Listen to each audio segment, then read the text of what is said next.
The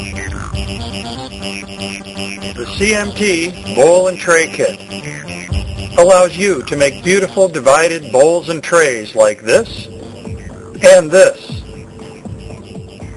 Let's get started by talking about the kit itself so that you can familiarize yourself with what's in the kit. Of course, we have to have patterns or templates.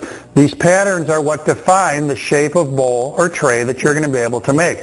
Now, one thing that's really neat that you got to keep in mind is that many of the CMT templates are capable of making more than one shape.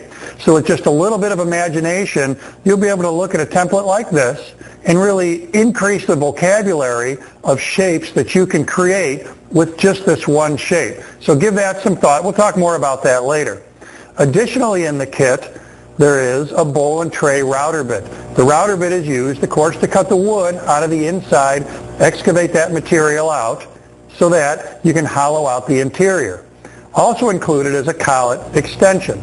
The collet extension is required so that the bowls and trays can be deep, so that you don't have just a shallow bowl, but a bowl that's plenty deep to fill with fruit or nuts or cookies, whatever you choose to put in there. Now let's talk about the material requirements, what you need to glue up in order to make bowls and trays in your shop.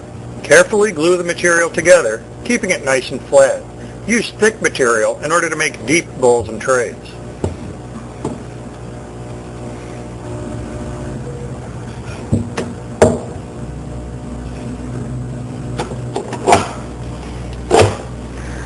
A maple cap was added to the mahogany base on this blank to provide contrast. Once the glue is dry, trace the pattern onto the bowl blank.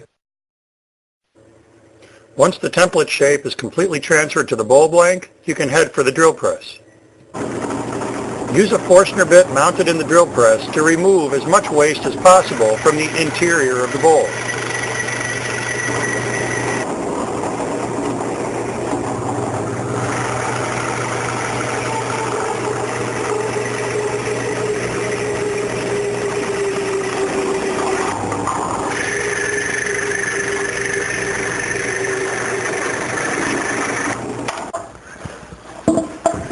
So now, most of the waste is taken out of there.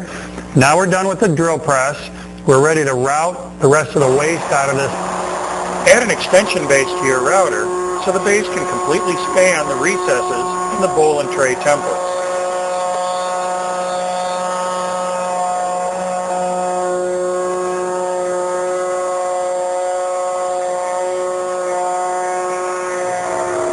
Now I want to stop here just so I can show you and make sure you understand how this whole system is working.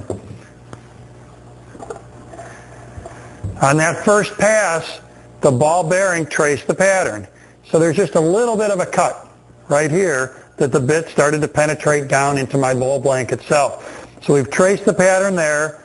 On my next pass, I'm going to lower the bit a little bit. The bearing is going to start to ride on the very top of my bowl. I'll just keep going down and down and down. Let's keep going with this one. We'll get this whole section excavated out.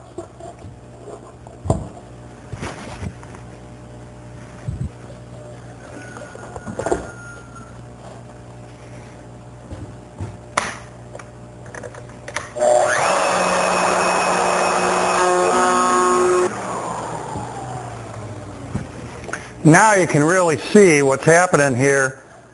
I've got all the waste out of there. That last pass, I swept back and forth across the bottom to get all the ridges out, the high and low spots left by the Forstner bit. So now I'll come and I'll do the middle. Of course, we only have to do that once. Then move the pattern to each quadrant and just keep taking the waste out. Take away everything that doesn't look like a bowl. Let's keep going.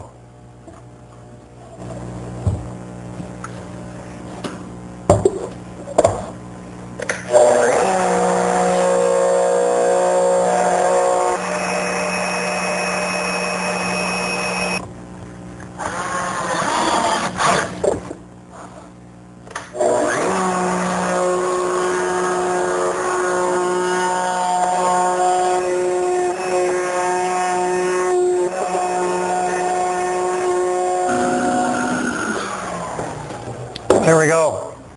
Got that last section done. We're all excavated out here. The next step is going to be to define the outside shape of this. I'll show you how to do that. On this one, I'm simply going to end up with a 1/2 inch wall around the outside So this is really very simple. Put the point of the compass, the pivot point on the inside of the wall, and then just trace with the pencil on the outside. Cut the outside shape by using a bandsaw.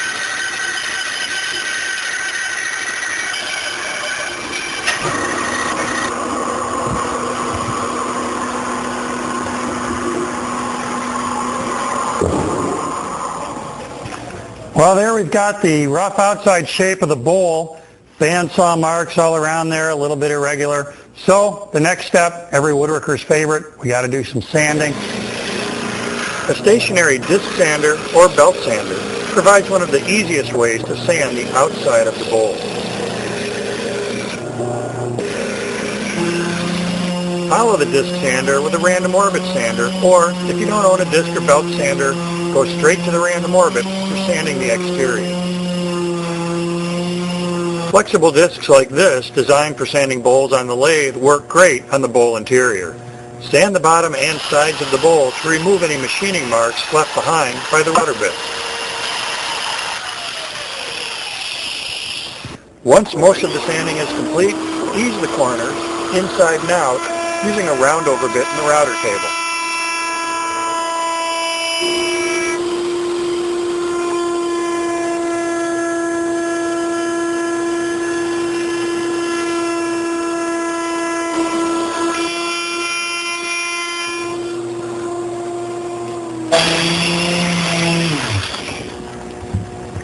Here at the bench, I'm working on the last of my finish sanding, making sure that everything is nice and smooth, feels great, looks great.